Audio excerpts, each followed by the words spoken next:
Hello, I'm Annabel Brodie-Smith, Communications Director of the Association of Investment Companies. This year marks the 25th birthday of venture capital trusts, also known as VCTs. Since the then Chancellor Kenneth Clarke launched them in 1995, VCTs have channeled vital investments and support into small UK businesses, creating jobs and economic growth. As the UK leaves the EU, there has arguably never been a more important time for investment in our most ambitious businesses. Despite a clear majority win in the recent election and subsequent political clarity, there remain many concerns about the UK's future relationship with the EU after Brexit. Questions remain about the UK's economic prospects and what effect it may have on the UK's smaller and quoted companies. In this environment, where are VCT managers finding opportunities now? Today, I'm delighted to be joined by three VCT investment company managers. Will Fraser-Allen, manager of the Albion VCTs, Dr. Paul Jourdan, co-manager of Amati VCT, and Charlie Winward, Managing Director of Northern VCTs at Mercia Asset Management. Right, on to the questions. Now, Will, how will Brexit impact on smaller unquoted companies? Brexit is here at last. 47 years after the experiment began, it's come to an end. So we know it's happening. What we don't know is what it's going to look like. And that applies to all companies, including smaller companies. Unsurprisingly, one can assume that those are the most risk of difficulties are those that have supply chains that rely on Europe, those that employ Europeans living here, and then the general risk of what is the impact of Brexit to the economy. When I look at the companies that we invest in, and a big theme in that is B2B software companies, our exposure, I guess, is more on will we be able to get software developers than perhaps on whether we'll be able to sell, because typically we sell more to America than we do to Europe. So my biggest concern is what the prospects are for continuing to bring new software developers into the UK, and then ultimately, how will the economy weather the Brexit experiment? Right. So that's interesting, because it's more about the employees, whether you'll be able to bring them into the UK versus actually selling into Europe. Yes, because typically the biggest market after the UK for software companies tends to be the USA, which has a common language. Europe, clearly with multiple languages, is usually comes after the US. Right. Paul, how about you? What impact will Brexit have on UK smaller and quoted companies? Well, as I've argued many times, the last decade has been one of incredible prosperity and flourishing for UK small companies, both quoted and unquoted. And and what's interesting is that the high levels of uncertainty we've seen around Brexit in the last 3 years hasn't derailed it. It has caused some problems, but it hasn't derailed it. So now we come to the sharp end of Brexit really this year. Clearly we're all hoping that the trade deal that gets done will be benign and will not cause too many problems for businesses in the UK. I think that the growth end of the market that we're typically investing in needs to be able to obviously wear some political knocks and ride with the ups and downs of political life as well as economic life. So we shouldn't get overly sensitive, but we'll know a lot more at the end of this year than we do now. And I think it's reasonable to expect a period of 2 to 3 years of ongoing uncertainty and perhaps some difficulties early next year as a new trading relationship gets established. Well, I think we're pretty used to uncertainty now, actually. We are, yeah. And Charlie, what's your response on the impact of Brexit? Yeah, we're a generalist investor funding growth, and typically funding growth means technology. Technology drives growth, but also people. So picking up on what Will said, more often than not, our money has been used to expand companies with people and people with technical skills, and we've been heavily dependent upon staff from Europe. Pulling into fuel our software companies and our growth companies, and it's a concern if we're not going to be able to attract that talent in the same way. If you ask any one of our CEOs what is the biggest challenge, it is hiring people. Right, so it's really definitely on the employment side. So where are you currently finding opportunities at the moment, Charlie? Yeah, for the Northern funds at Mercia, we're a regional investor. So we're kind of proud of being in the regions. We've got offices in Newcastle, Leeds, Manchester, Birmingham. And I think you fitted in with Boris Johnson's plan now. We do. Here for the UK. We're on message. Yes, and I'll give you an example. We've invested in a software company in East Kilbride, just outside Glasgow. It's a health and safety software company, so a company that helps bigger companies meet their health and safety obligations. We've invested with 50 people in the company. They should be going through 100 people this year and 150 people next year as the company expands. And what's really exciting there is, we're expanding into the US. That we really believe we can kind of take a European health and safety culture into the US where it's kind of seems to be needed, and fuel our growth and returns for investors for that. Excellent. So, Paul, where are you finding opportunities now? Well, I think one of the great things about the VCT and EIS schemes is that they really do encourage entrepreneurialism right around the UK. And I mean, it might be worth just mentioning a couple of recent examples of investments we made in Northern Ireland, which doesn't often get much of a mention in these kind of conversations. And clearly we have plenty of businesses from London, Cambridge, Oxford. There's an explosion of new businesses in those areas. But a couple of examples from Northern Ireland, which I've been really struck by. One called Fusion Antibodies, which is one of the world's leading antibody humanization companies, where they take antibodies that were developed from animal models, and they turn those antibodies into human antibodies that will be accepted into the human body properly, not rejected. And from that position, they've then developed several other later generations of technology, which have begun to put them in a very interesting competitive position. And clearly that's a global market. Their customers are big pharmaceutical companies that could buy services from anywhere in the world. And they happen to have developed this world-leading capability in Northern Ireland. Another one from the same city, again, a recent investment, a company called Diaceutics, recently floated on AIM. And this is a company that's assembled what they call a global data lake of laboratory testing facilities around the world, 2,500 laboratories around the world they monitor, they buy the data from, so that there's a rising trend amongst new drugs that are being developed to have companion diagnostics. So they're targeted at very specific groups of patients, and before the patients are given the drugs, they're given diagnostic tests. And this two-step process actually can cause a lot of problems, because it's very easy to build this, and you assume the test is always done, but in reality it's not always done. And so Diaceutics steps in as a consultancy firm to address and make work these kind of propositions in the market, and they'll talk to the labs and say, actually, are you really doing this test? Or if you're not, why are you not doing it? And they can fix those problems and therefore massively enhance the sales of these new drugs that are being developed.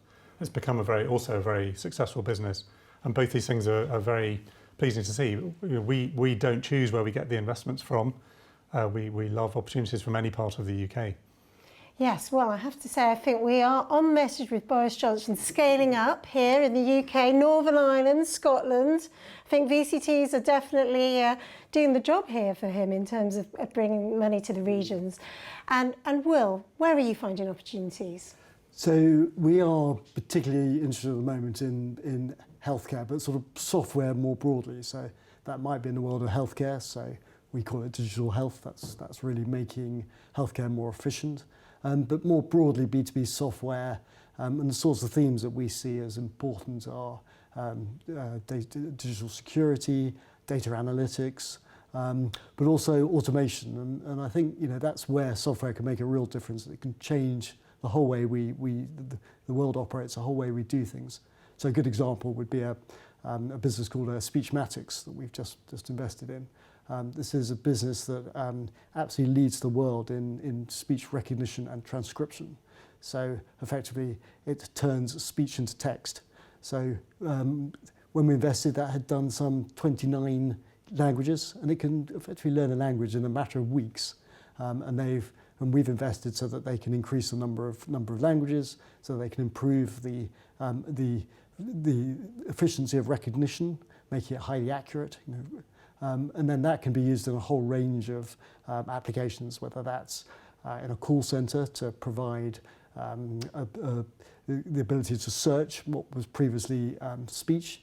But really interestingly, as we move into a world of devices, Internet of Things, it allows on-device speech recognition, which means that when you can talk to not only can you talk to your device, it can understand it.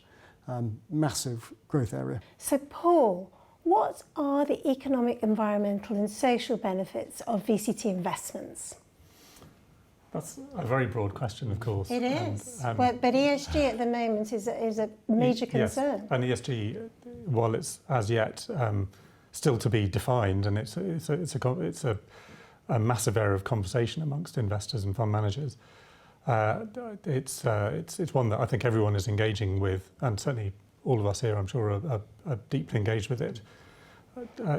Clearly, governance, I'm going to maybe set aside. That's a long conversation, and there have been many well-documented reports and debates about how companies should be governed. And we certainly are very active in those kind of conversations when companies come to market, and we have clear expectations of how we like companies to be governed, and we scrutinise that very hard in initial public offerings. The social benefits, I think, are very widespread, and it's a well-recognised phenomenon how important small businesses are for the UK. And fortunately, it's well recognised by policymakers, and it's part of why we have the VCT scheme in place, is to really support the scaling up of some of these new businesses that the UK is very good at creating. And the environmental conversation is moving rapidly forwards, and there have been many wake-up calls for all of us, I'm sure, over the past year. And it's something that I think most investors want to engage as much as possible with. For us, we made an investment last year, which I think is, I'm hoping will become important and make a good contribution to the development of key environmental technologies. And this particular company is called Velocis. It's been around for quite a long time. It's been working on extending an industrial process called the Fischer-Tropsch process, which is for turning solids into gas. It's a gasification process. For instance, you can take waste material, extract energy-bearing gas, and then you can turn that into fuel. And they've extended this process developing the right catalysts for it to enable waste streams to be turned into jet fuel. And clearly, airlines around the world are scratching their heads thinking, how can we catch up with the climate change demands that are being made upon us? How can we improve the carbon footprint of flying? And one might think, well, this is impossible. And equally, I think most of us would probably think, well, it doesn't really look like the world wants to stop flying. So Velocis' contribution to this is to put forward a technology which they're working on in conjunction with both Shell and BA as key partners to produce a carbon neutral or even a carbon negative jet fuel. And I think this could really change things. Absolutely fascinating, because let's face it, we all want to fly, but in a green way. So this sounds like a way we can do that.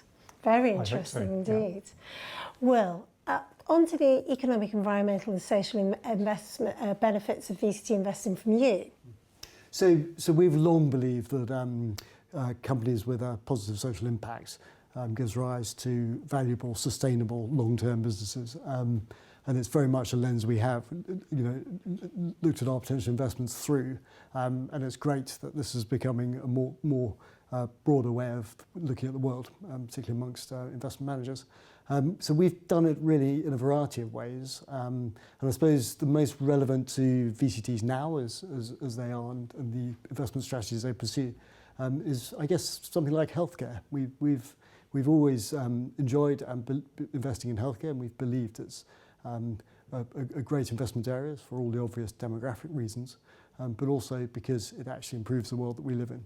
So we've examples of just a few of our healthcare companies. We've got a business called Dices that is transforming the way cervical the cervical cancer is diagnosed, so new equipment that's now being widely sold. We've got a business called Murada, which uses AI to interpret images of tumours, potentially cancerous tumours, and it's doing it in a way that many thousands of hospitals are now looking at all their tumour scans through it, and it's changing the way they plan people's treatment, so that actually when they are treating people, they're treating them in a way that causes the minimum damage in a situation where they're treating cancer. That's just two of a portfolio of healthcare businesses we've built up. Well, we all want to live longer, healthier, happier lives, and I can see how those investments are helping us do that.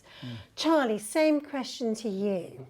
Yeah, I was talking with my children this weekend, and they're very aware we've got some frightening challenges ahead of us.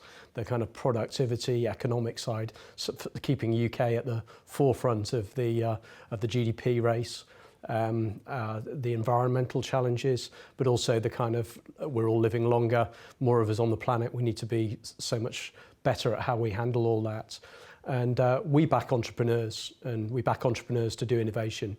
And the best of those innovations are typically focused at some of those problems. So we've got companies across the range of sectors. So productivity, many of our software companies are helping businesses be more productive.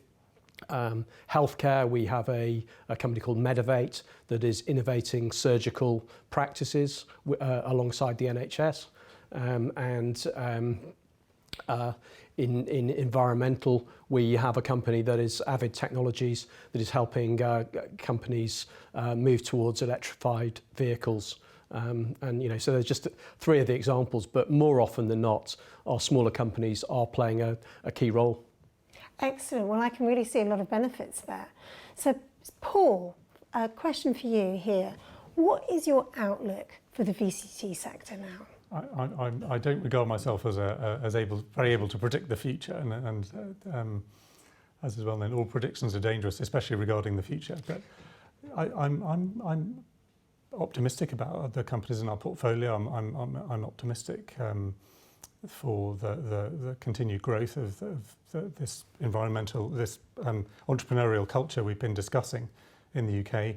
I think that the UK has a huge amount going for it, and there's every reason to feel optimistic.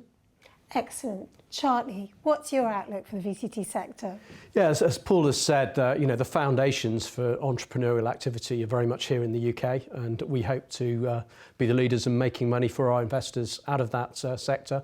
And I think the VCTs, is a good portion of the development capital investing in the UK, have a key role to play, and we're growing our teams to play that role. Excellent. And Will, what's your outlook? Well, you began this by referring to the fact that we've hit our 25th birthday, and I think Ken Clark's got lots to be proud about. I think what has been built, the foundations of a very effective way of investing in UK smaller companies. The VCT industry has been a success. Performance has by and large been good. The number of companies backed has been very significant, and the number of jobs created and technologies developed have been significant. So I think we go into the next period at least with a very solid base. We've discussed the uncertainties potentially around Brexit, but I think what we have got is the real ability to make a difference, and what we must do is do a lot of what we have been doing, which is backing great founders, great management teams to build globally leading businesses by backing entrepreneurs. Excellent. Well, here's to the next 25 years of backing Britain's ambitious young companies to grow and be successful. I'd like to thank our managers very much for joining us today. It's been great to hear their views on VCTs and what they think this year and beyond may hold. I'd like to emphasise that we don't know what's going to happen in the future. Investment is for the long term, and you need to have a well-balanced portfolio. If you are in any doubt, you should talk to a financial advisor. Thanks so much for watching.